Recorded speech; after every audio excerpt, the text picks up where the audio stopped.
G'day guys, Markee here, and welcome back to another episode of r/relationship advice. I do hope you enjoyed today's episode, and if you do, don't forget to hit the like, subscribe button, and the bell notifications so you don't miss an upload.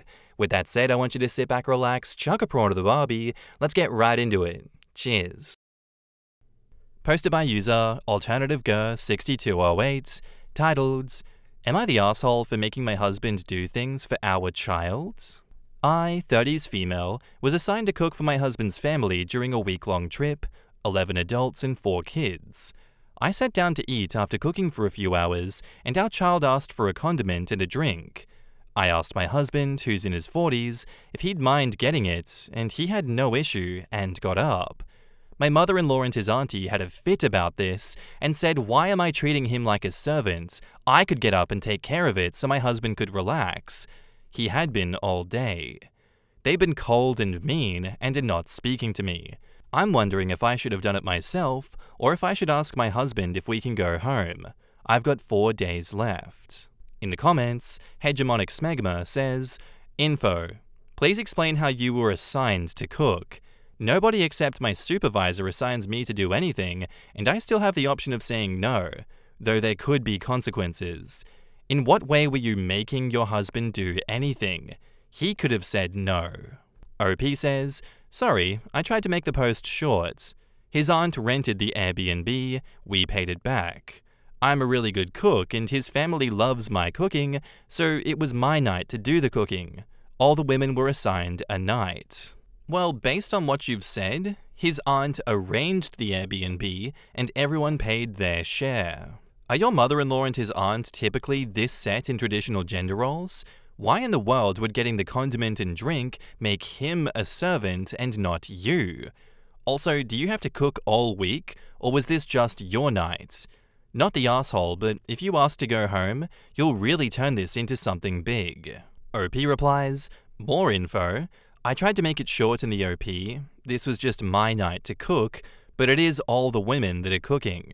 His aunt is a single mother, and her sons have never been taught to cook, and their girlfriend's idea of cooking is PB&J. She set the chores as this was her idea, and she paid for it, quote-unquote. We all sent the money to her. I just feel so low. I'm stuck in this tiny bedroom, smallest in the Airbnb by the way, and being the only married couple kinda felt like a slight, while everyone's outside relaxing. Husband was hanging with me, but his mother asked to speak with him and it's been an hour. I tried to go out, but they all got silent and quiet and just stared at me until I went inside. That sucks. Did your husband stick up for you? Or offer to help you cook? OP says, he did stick up for me and say that it's not a big deal, but his aunt was yelling at him to sit down and his mother just glared at me. I love my husband to death. He's good at a great many things, but I didn't feel like getting food poisoning tonight. Tensions already seemed really high as they took the boat out and I was wearing an appropriate two-piece.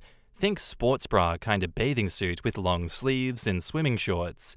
But his aunt called me a hussy and only little girls wear 2 pieces and I need to respect the people around me.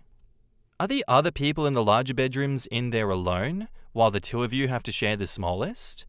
OP says, it's a 6-bedroom house. Only one other family member brought their partner, but they all brought their kids. His mum originally wanted us to have a different room, but his aunt refused. She's like the family bully, is what I'm guessing. Husband came back and we're talking about what went down. Will update. Edit. So his aunt arranged the Airbnb, she assigned the rooms and the chores. She has made other comments to me on this trip that have made me feel bad about myself.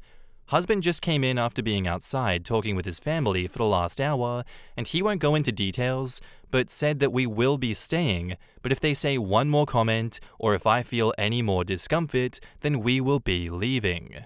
We want to stay as we have more fun events that we don't want our child missing out on tomorrow and on Monday. Not the asshole. If they're not speaking to you, just consider that a bonus. I wouldn't want to hear anything assholes like that have to say anyway. If you really want to get a dig in though, you could say to them, if I knew that that's all I had to do to get you two to shut your yappin' cake holes, I would have done it sooner. And OP says, that's kinda my plan, just avoid and do our own thing the best we can. He didn't say much, but that his auntie doesn't want her son's girlfriend to think that she can boss him around like I do my husband. Sexist, right? He said that this will be the last time he makes me suffer going on vacation with them, and that he will take me to some tropical island next year to make up for it. I just read your Reddit, and I agree with the idea of staying so that your kid doesn't miss out on fun, but what the hell is this? He won't go into details, but said that we will be staying. OP says, he told me some of the brief details, but he didn't want to repeat the sexist and rude comments that his aunt made while his mother just stayed quiet. He did tell me that his aunt didn't want her son's girlfriend to think that they could boss her son around like I do my husband, or to dress inappropriate like myself.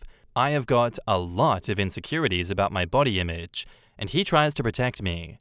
I'm 5'2", 110 pounds, and worked very hard to lose a lot of baby weight, so I was proud and thought that wearing an appropriate, very covered two-piece would be okay. But I was called a hussy. What started as, am I the asshole for making my husband do things for our child, has really quickly devolved into a, why are you staying with these absolute demons, OP? You're a hussy for wearing a covered two-piece? Jesus. Who shoved barbed wire up her ass? What's going on? I think this is another case of, it's not about the Iranian yogurt. Something else is at play here. Like there's genuinely nothing for asking your husband to go grab a condiment and a drink. Your auntie is just the devil incarnate. She's a terrible person. She's surrounded by flying monkeys and enablers. I think this is a case of you should recognize that this is not your circus, not your monkeys, and pack up and go somewhere else. Your husband should stop enabling these attacks as well, just to try and keep the peace. Because it is possible for your child to go and have a fun day away from dickheads.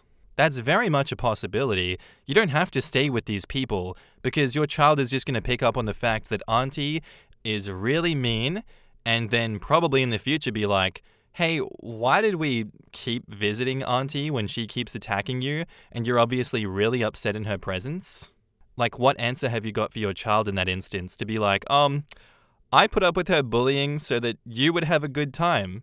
And I'd imagine the retort to that would be like, I was upset for you the whole time and confused and didn't want to be there. Because that's exactly what I would say if I was a child in this instance. But as it stands, not the asshole, OP.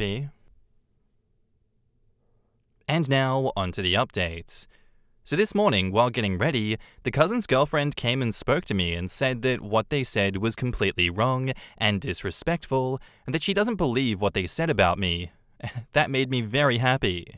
Anyways, as we were heading out to go hiking, his aunt couldn't help herself, I guess, and said at least I don't look like I belong on a pole like I did yesterday. My 5-year-old yelled at her and said to stop being mean to my mummy before we could say anything. My husband had a few choice words for her in front of everyone. So, anyway, we're driving home. In the comments, so what treats will the kiddo be getting for defending mom? Seems like you're doing a good job there and have good backup from your spouse. OP replies, we're taking him out to his favorite restaurant for dinner once we get back into town and to his favorite ice cream shop to have a sundae. My husband really went for the kill after his aunt's comment because I was lacing up my hiking boots. He had our son go to the room and get our bag and bent down to help lace up my boot for me. He then told his aunt that I am his partner, not his maid or servant, and that she was a jealous witch that attacks me because she wishes she looked as good as I did, and that he was lucky to have a hard-working wife and mother to his child who also looked amazing. That we do things for each other as a team, and that she is just a miserable old witch and we wouldn't be seeing them again. They've been blowing up his phone, but he turned it off. OP follows up with, I won't say that we are perfect or never have fights or innocent spats over the most silly things, but one thing for sure is that after 15 years, we will not let each other be disrespected and we always have each other's backs. That is what we are hoping to teach our son, that even though things may get rough in life, we handle them with grace and respect and always have each other. Not the arsehole. Were these tasks explained before the trip? Those are some super ballsy expectations. How old is your kid and will they remember this trip? Are they old enough to see that you're being mistreated? Do you want them to normalize this behavior? Is it worth staying? It's good that your husband spoke to them, and I hope he keeps standing up for you, but why isn't he helping you? OP replies, they were not. It was agreed that we'd bring snacks, drinks, and groceries to share. We got there and learned our room assignments and the chore chart of who does what which days. Mostly the women. I was very confused, but figured, what the heck, I love cooking. Husband is great, but his skills in the kitchen suck.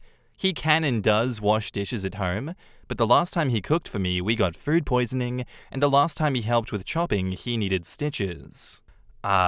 There's nothing like being screamed at by a little kid for behaving badly that makes it abundantly clear that someone is absolutely the asshole. Good for that kid. Probably had no idea what the aunt was implying, but absolutely could tell that the intonation and intent were nasty, and that was enough. One of my mum's favorite stories is from when I was 4, and we were at a family-friendly Applebee's-ish style restaurant. The table a couple over from us had a couple of similar-aged kids who were running around, bumping into waiters, jumping from bar stool to bar stool, etc. The 4-year-olds everyone hates at that restaurant. Apparently, my snarky 4-year-old ass very loudly asked my mum why those kids were so badly behaved instead of having a family dinner, which got those parents to get those kids quiet and sitting down real fast. I don't personally remember this, but I've heard the story so many times that it feels like I do. Glittering Yam says, quotes, my mother-in-law and his aunt had a fit about this and said, why am I treating him like a servant? I could get up and take care of it so my husband could relax. What in the 1950s bullshit? He's not the one who's been on his feet all day, right? His aunt didn't want her son's girlfriend to think that they could boss her son around like I do my husband, or to dress inappropriate like myself. That is some grade A internalized misogyny, holy shit. Absolutely insane behavior on the part of the mum and aunt. Yeah, you know what, thank you for doing the best that you could in this situation, OP, and thankfully your child stood up for you here. It's good to know that your family is a team here. At least I hope that your husband doesn't continue to enable that bullshit in the future. Thankfully he did stand up for you here. And I hope this is a learning lesson in the future that he doesn't give them any more chances. There are no more chances when it comes to abusing family like that. Spending time with you guys is a privilege and not to be taken for granted. I'm glad that this had such a good resolution, and I hope that you go no or low contact with those people for quite a while after this so they learn their lesson. Thank you for sharing the story with us. Our next post is by user Friend Husband, titled, Am I the asshole here? My best friend and husband suddenly stopped talking to each other. Something weird is happening between my husband and my best friend Dana, and I don't know if my head is just making up stories or their actions are really suspicious. My husband Phil and I have been married for 4 years and are both in our early 30s. We are very happy together. He loves me a lot, but sometimes I've caught him lying to protect my feelings, which I don't really like. Dana has been my best friend since college, and we were roommates. Just to give some background about Dana, she was in a long-term relationship with her boyfriend of 3 years, but they broke up last year. He was also very insecure about Dana and was very controlling about who Dana hangs out with. Dana's boyfriend was really jealous of Phil for some reason, and they would avoid hanging out with us.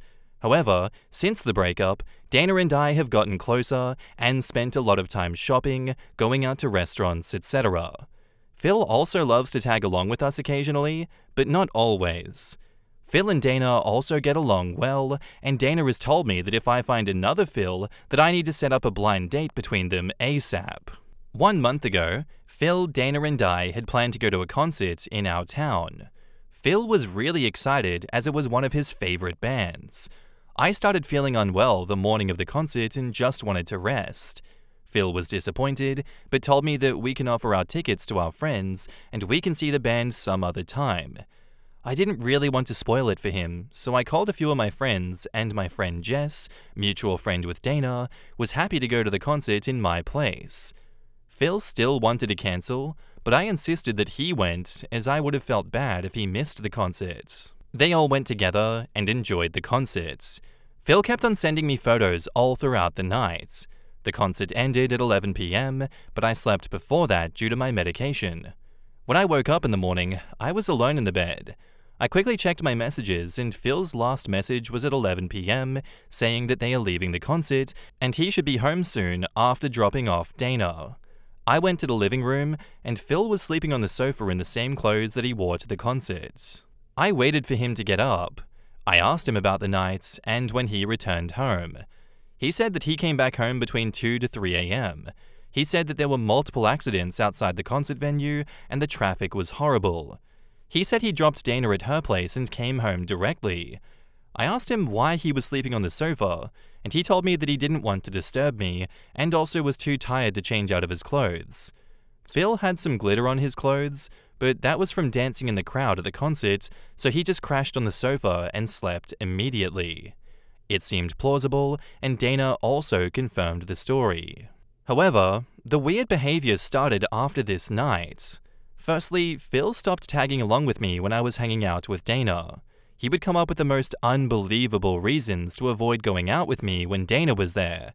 Phil has also been a bit aloof with me since that night, and I've noticed him spending a lot more time in his office playing video games at night instead of coming to bed.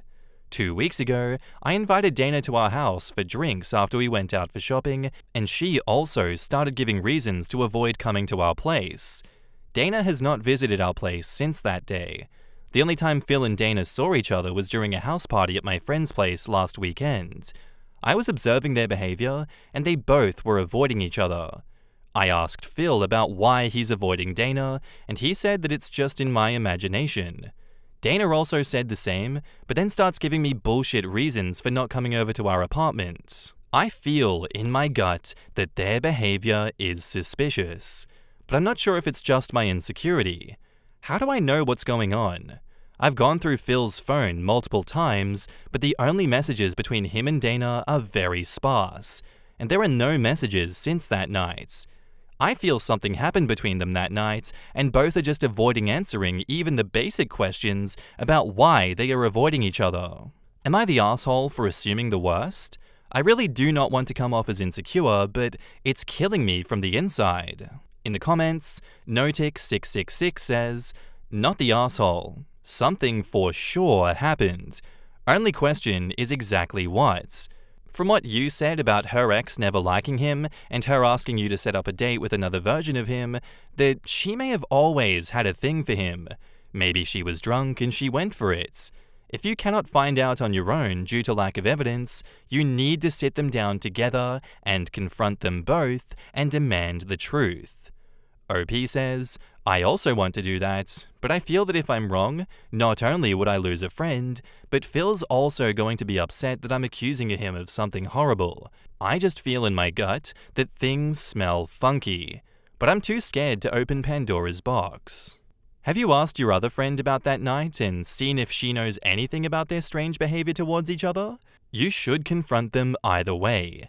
Maybe not accuse them of cheating, but state that their behavior is not making you feel comfortable, and you rather not be kept in the dark if there is an issue or something helped to warrant their distance.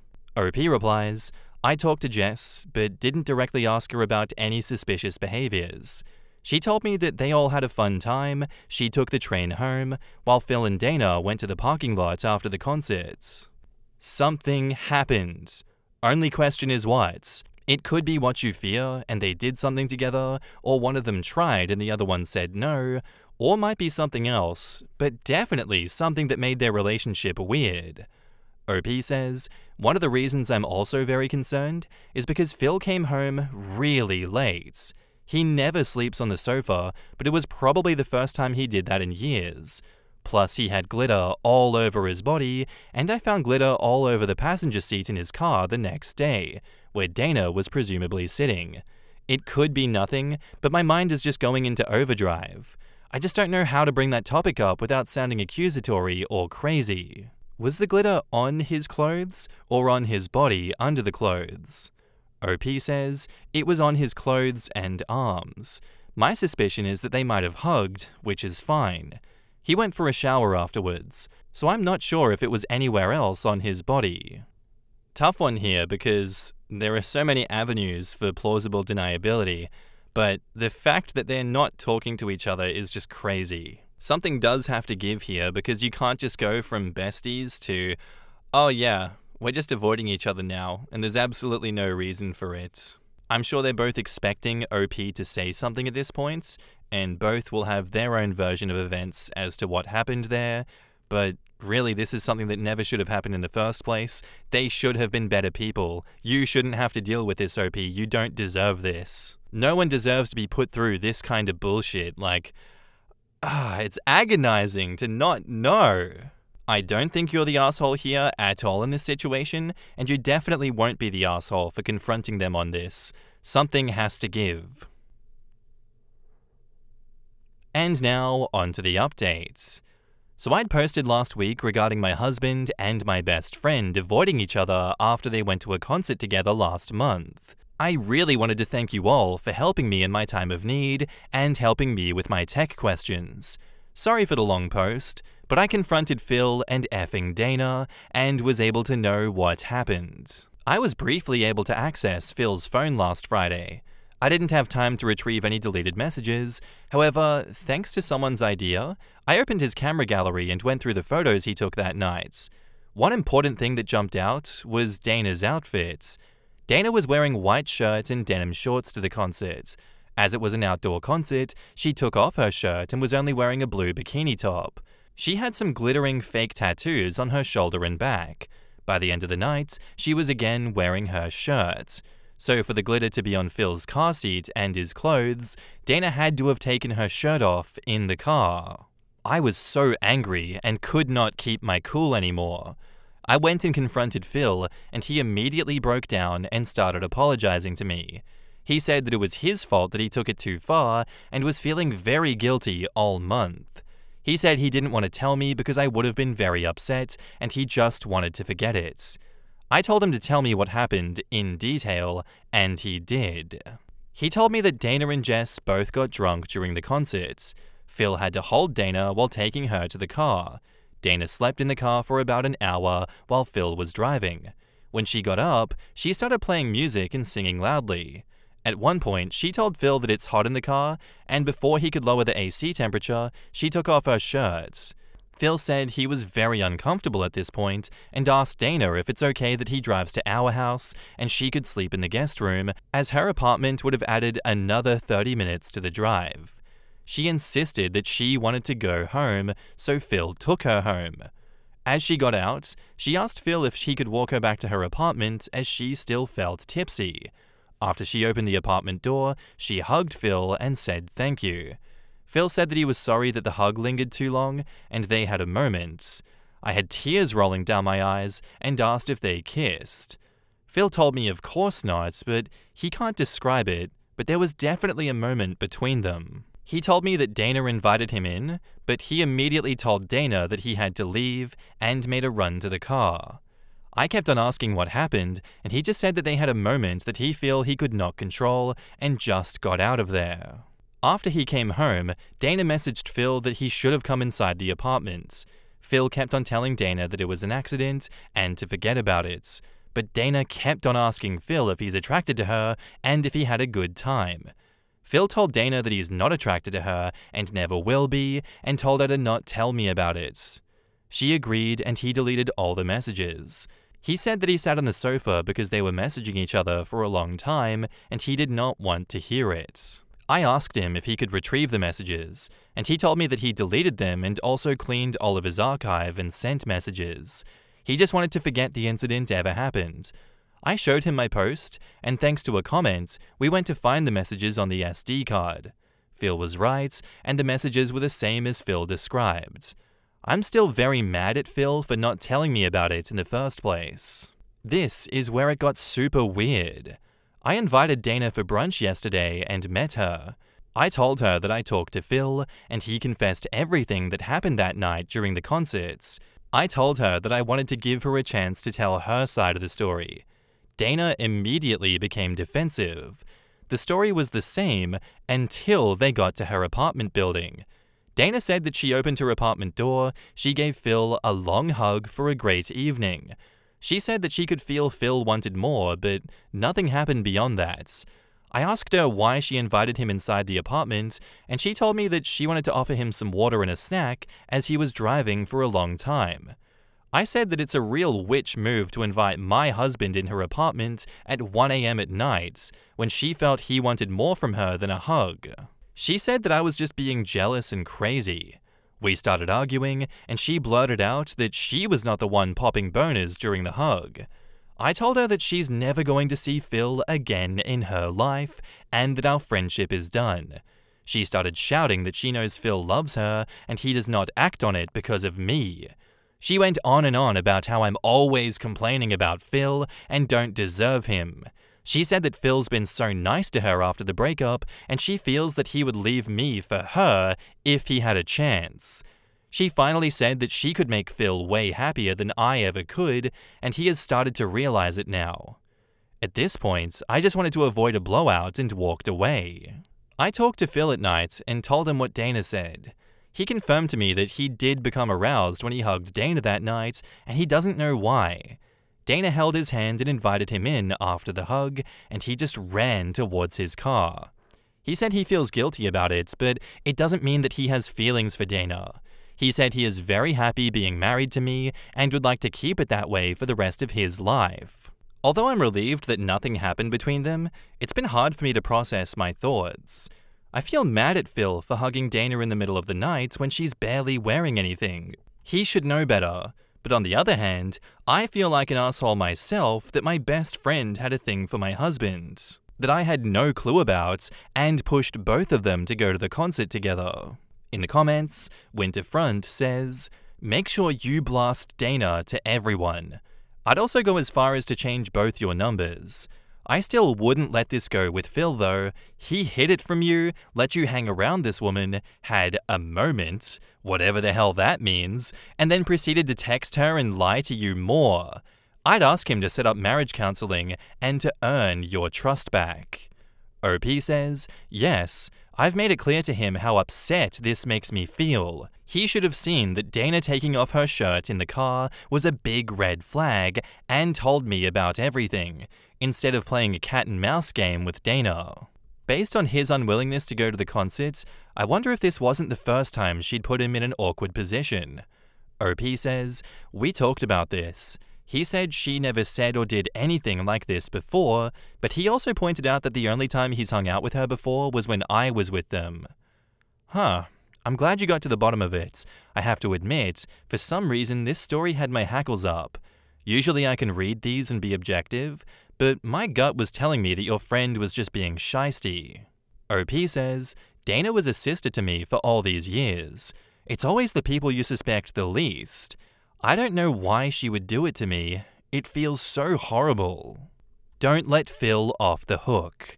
He had multiple bad calls that night, and you and him should work on the relationship. Dana wasn't your friend because friends wouldn't hurt you like that. OP replies, "I won't, and am really upset with him. This is not the first time he's hidden stuff from me to protect my feelings. He always tries to make everyone's problems his own and solve them to protect everyone around him. It's going to hurt him someday." Thanks to the comments who showed me how to find deleted messages. Without them, I would have never trusted his story. Someone needs to tell Dana that a boner doesn't make you special. The one mistake husband made was not telling OP about the situation right away. I'm glad that it didn't turn out to be a cheating situation, but still, that friend sucks and needs to be dropped. Yeah, I can't judge him for popping a boner because, genuinely, you have no control over that bodily reaction.